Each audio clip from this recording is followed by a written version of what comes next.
Hello, everyone. Welcome back to another edition of the Velvet Lounge Life. And yes, it is another Outlander edition. Please do me a favor and subscribe to our channel.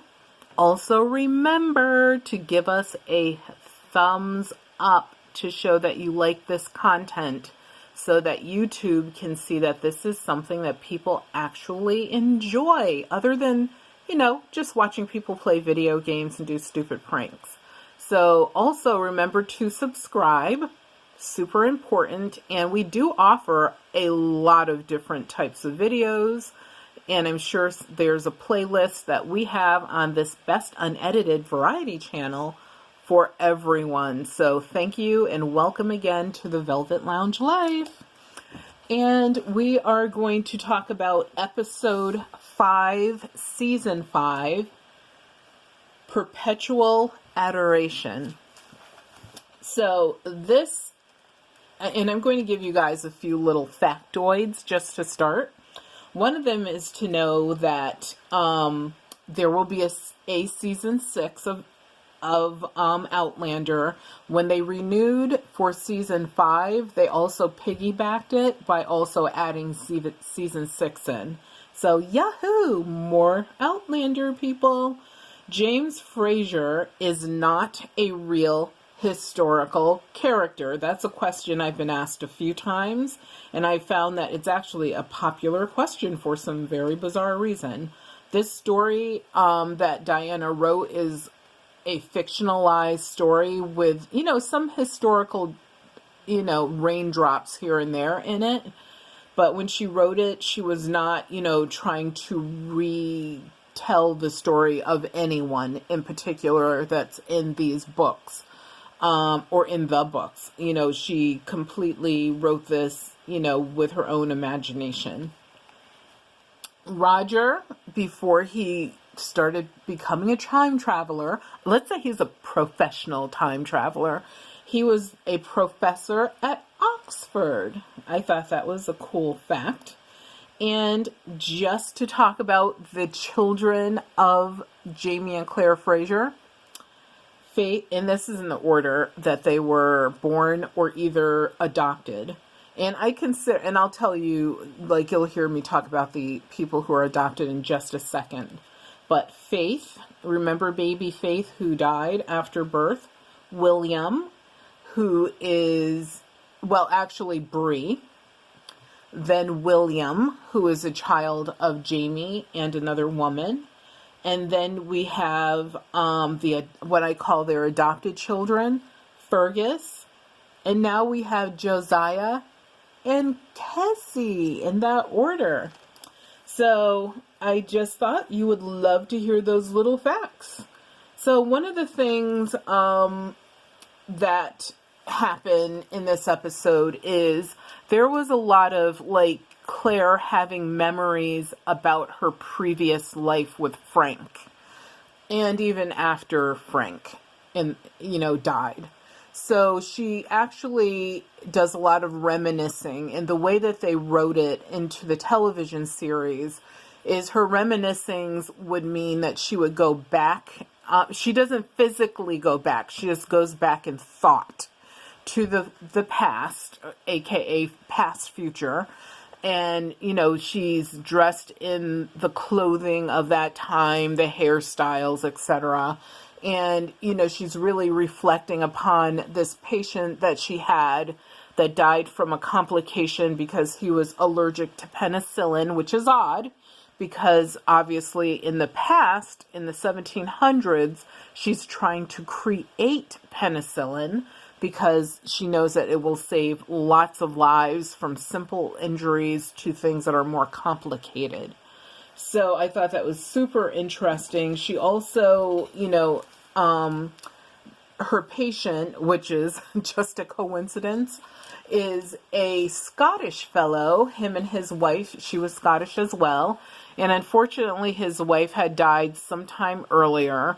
And he was in the hospital to have a couple, not routine, but, serious operations for that particular era. Nowadays, maybe some some doctors would consider them routine or surgeons. And so she was, telling him about the process, etc. And in the throes of that, he is like, well, basically you're going to be cutting me open, leaving another scar. What's another scar? Basically, he says something similar to, I believe, something that Jamie had said. And it kind of like jars her for a second. And he's like, my wife and I, which is obvious from his accent, we were both from Scotland. He now considers himself an American. And she basically then opens up a little bit and says, yes, I knew someone once from Scotland. And, da-da-da. And the guy's like, he must be crazy for, like, letting you go. And she's like, well, basically, and I'm paraphrasing all of this, we both were basically crazy, but things happen, this and that and whatever. And so, unfortunately, though, at the end of it all, her patient does not survive because of his allergic reaction. And then Claire ends up, being in her thoughts. Now she's in the present time in the 1700s. And in actuality, she does succeed in creating, well, her and Marcelli succeed in creating an antibiotic, and that antibiotic will be used, and it is very interesting how it's going to be used. So we also have, a lot of conversation between Roger and Bree. Why? Because, she's still incredibly haunted, worried. Stephen Bonnet is in her mind. To quote another evil man, Ike Turner, he's all up in here, is basically how she's playing, the actress is playing this part really well. You can tell that would be a tormented person, even though she has a protection of her family all around her, as well as others. Come on, traumatic situation. She knows what her last conversations were with this fellow. She knows he's alive because you heard her, what's his name, John Gray, and her dad discussing the fact that he's alive. And of course, that weird encounter with Mrs. Bug and baby Jemmy in town, all of this is playing in her mind as she's trying to go through life and be relatively normal, or at least undetectable as to anything being wrong. So after, they're in love, Roger knows nothing at this point. And yes, there's some tender moments, as we would say, with a little hard edge to it, because hello, it's Outlander and cable television, and they can do that. But at the end of the day, these two people definitely still love each other. So then we get to the point where Jamie is in town, and he is, dealing with the people, as, once again, just put it this way, not a welcome committee anytime these people seem to enter a town. I don't know what it is. But in this case, it's because the townspeople believe that Jamie and his group, aka the militia, are regulators. And the regulators had been in this town raising a little bit of hell simply because they wanted to have equal human rights. Yes, they left some people tarred and feathered, but guess what? That left a bad taste in everyone's mouth. So Jamie is like, hold up, holdy. We are actually part of a militia under the guise of Governor Tyrone and, of course, the Crown, aka England. And so then people relax and the dudes can, get off their horses, remove some of that road dust off of them, get food, shelter, of course, these guys, beverage, and everything seems fine. Of course, Jamie always has his eagle eye out, which is also very, very smart. And he also knows what moves he may need to play next. and he will definitely have several moves he needs to play. So one of the things that was disturbing was, oh, how did I put this picture in this order? That picture should not be there.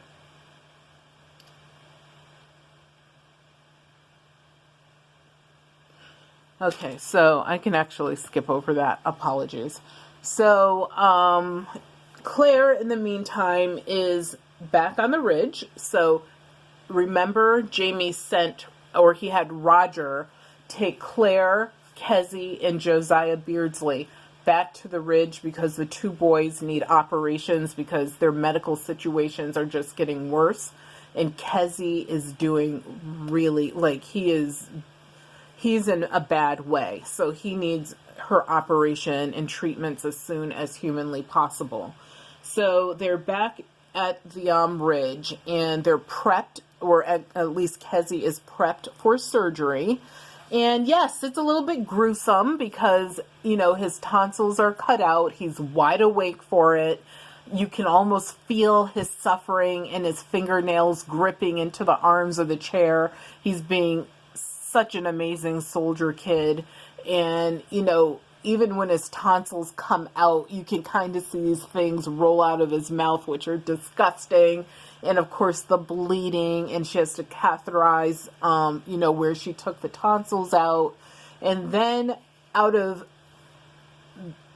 nowhere, it was like I Dream of Jeannie stuff, or Bewitched. I love both shows. She, you know, is like, okay, you're all set. You're going to have to rest and this and that. And she's like, Kezzy, take down your trousers. And he's like, okay. So he turns around, pants are down. And next thing you know, Claire takes this hypodermic needle out of her pocket. So I was like, whoa, what? A cool part of the story in the book was the fact that Bree created a hypodermic needle for her to use to save her dad's life when he was bitten by a snake. He was bitten by a poisonous snake and almost lost his life. Roger actually saved his life, and the invention of the hypodermic needle by Brianna also co-saved his life because it was the only way to get the appropriate amount of penicillin into his body. So if you were listening to all of the words that are coming out of my mouth, and if you read these books, especially This Is All from the Fiery Cross, then you would know that everything that's happening on this particular episode of the television show is so unfamiliar. I'm going to say that maybe a small percentage of it came out of the book. Even when Claire is reminiscing and she's at the hospital, she loses this patient and they have this conversation, like, that's not in the books. So this episode was really rewritten. I mean, it's just a rewriting of part of the entire adventure, story, drama, etc. And I was like, I miss that part. I so wish that even if it was Kezzy that the hypodermic had to be created for, I wish that that was in there, because it would show that Brianna is using some of her previous educational knowledge as an engineer in the past, just like Claire has used, look at her education and her job work experience, all of that she's using in the past. So I miss that. I really was like, wow, I really miss that. But anyway, so it was shocking to see that when it came out, but she shoots him up with, you know, the version of penicillin. So yes, her and Marcelly celebrated, which was a really sweet moment, because there's all smiles and giggles, because when they looked in that microscope, they could see the paintbrush shaped ones, you know, whatever it was they were looking at under the microscope that they needed to see to know that they had the right strain. And so she was able to administer that to him. He, after his operation, did not want to leave because he wanted to see his brother through it, Josiah. And I assume that happened. They don't show that. And, you know, supposedly, I believe these operations went well.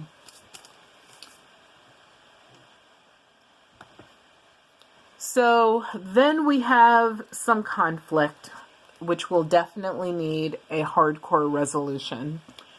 Roger was just kind of tidying up, moving things around, and a jewelry box that belonged to Bree fell on the floor. In his efforts to, you know, put everything back in the box, he happens upon this black diamond.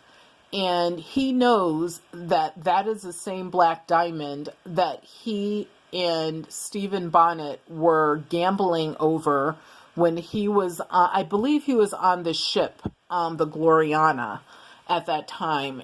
Either that or maybe they had hit town by then.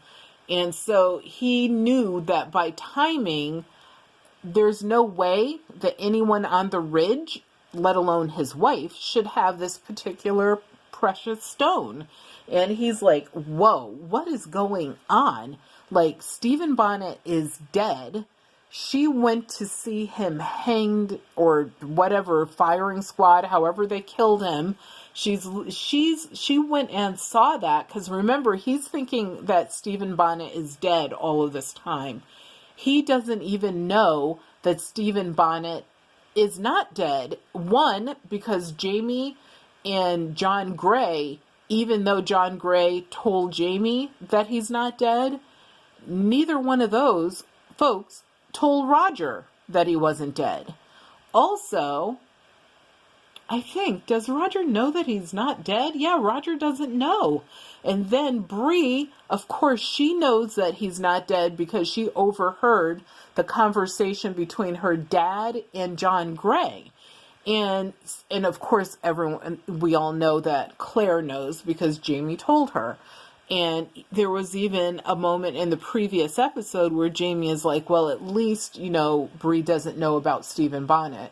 Well, guess what? This is one of the things that frustrates me, is that in the writing of the story, as well as, of course, the television show, at least on occasion, especially if it was a situation like this, if it was real life, for example, there would definitely have been a meeting of the minds. And in that meeting of the minds, people would have talked about the most dangerous thing or things that could possibly impact their very odd and bizarre situation, aka the ability to time travel. And that just, you know, doesn't happen enough, I think, in these stories. And I think the stories could still be enriched, still could have, you know, murder, intrigue, sex, and even throw in some rock and roll. Okay, it's more like country folk singing because it's Roger's, you know, singing, and they're up in the hills and the mountains of the United States, which is probably like Appalachia, the Blue Ridge Mountains. So you get what you get up there. And so, yeah, so I was just like, but anyway, at this point, Roger knows that something is up.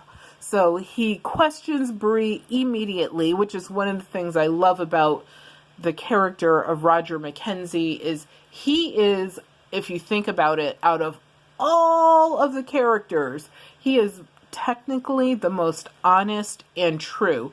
He, even if it's not appropriate sometimes, he is going to tell you what he knows. He's going to tell it like it is. He's going to tell you this is happening and that happened, and it, you know, will save lives, or at least he's attempting to save lives, obviously. So what ends up happening is Bree confesses everything. She's like, Stephen Bonnet's alive. This is how I know.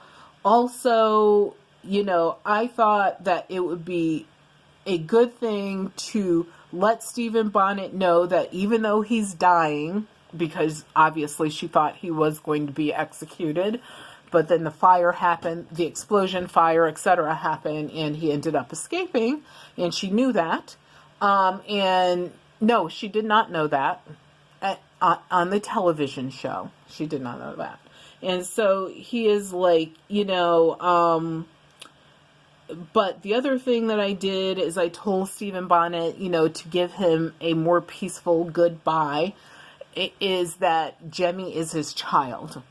And Roger basically lost his bologna and cheese when that happened. Why?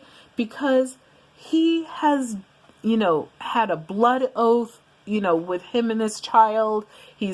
Keeps getting to the point where he's like, this is my child. This is my life. And then she keeps throwing him these like sneaky curveballs, because it is a level of dishonesty, because she should have, if anyone, have told him every single thing. She had plenty of opportunities to do that and just chose not to. And so she, he says, and I quote, words have consequences, because she, in her defense, basically was like, they were just words. I didn't mean it. And that's when he, where I quoted so eloquently his words, he said that. And Roger has asked her if, Roger asked her if she believes a child is his. Do you really believe that this child is mine? Or do you really believe that it's Stephen Bonnet's? What do you really believe? Do you believe this child is mine? And she says nothing. So that tells Roger that she never thought this child was his. And that was really kind of a sad moment.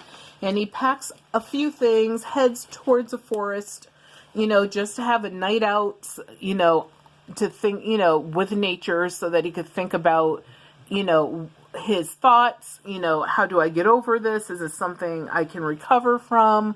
This woman keeps throwing me the most crazy, like, what am I? Nothing? Am I just being used? Whatever. So he ends up going to the forest. He does meet up with Claire. This is not the right picture.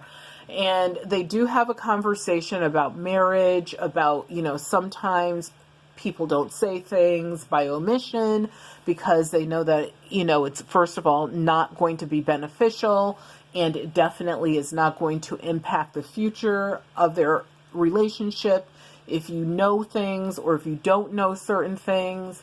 And sometimes just knowing those things is just for the satisfaction of knowing, but there's no value. Like, it goes on and on and on like that. And finally they get to a point where Roger is like, you know what, I'm going to go back to Bree, and, we're going to get through this. And in that conversation with Bree, he can tell that, there might be something else she needs to tell him. And he is almost like, oh my God, what else is there? Just tell me, why these bits and pieces and fragments? Tell me everything. And that's, like I said, when she tells him about, telling him that she told Stephen Bonnet that Jemmy is his. And Roger, takes a few minutes, and he's basically like, you know what? I'm over this. We're just going to work our way through this. And this is what you need to know, people. You ready? He tells her that, and she completely agrees without hesitation, that when they find out whether Jemmy can travel to the future or not, right after they find that out, they will do a tiny bit of planning, and they are going back to the future with their child. And she's like, yes, I agree. Let's, that's our plan. We're going to do this. And if you remember previously, she was like, this is our family. I don't want to leave. And now she's like, you know what? Mom and Dad and everyone else on the ridge and Murtaugh and all these other folks, they will be fine. those parts of the family in Scotland, etc. as well. And we're going to leave our family on the ridge, leave our folks in Scotland. We are going to pack up our baby, and they are going back to the future when and or if they can find out if their baby can travel. So then we get to where Jamie is talking to Knox, and they are in this, I guess I'll call it a pub. And the Governor Tyron, and he was ordered to stand down. So once again, huge piece of the book, not in this television show. So are they trying to push this show along quickly so that season 7 and 8 are the end? Is there a 7 and an 8? We'll find out. But anyway, this mark that you see on the paper is because they are using this broadsheet as target practice for knife throwing. So, yeah, not good. Why? Because that shows the depth of hate and, I don't know, vengeance, I guess, that this guy Knox has for Murtaugh, and no one knows why. But because I don't know why. He wasn't tarred and feathered, so he should just move on, but he won't.